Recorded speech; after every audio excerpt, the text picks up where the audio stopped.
Uyu muriro ufatwa nk'igihano Imana yahaye abayitutse batuye mu mujyi wa Los Angeles, by'umwihariko ibyamamare byo muri Hollywood byavuze nabi izina ry'Imana.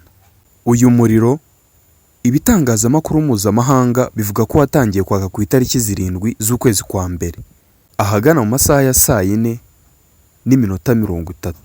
Ikindi kandi nuko umwe mu bacunga umutekano hafi aho yaje gutanga amakuru ayahereza ikinyamakuru cya BBC, akibwira ko yari amaze iminsi abona kotsi gacumba mu ishyamba.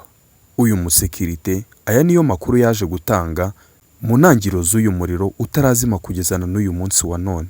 Uyu muriro ufatwa nk'ikimenyetso cy'imperuka ndetse kandi ukanafatwa nk'igihano Imana yahaye abayitutse. Ni umunyamakuru Yambi, intore mu mfura, kandi subscribe tubane mu buzima bwa buri munsi.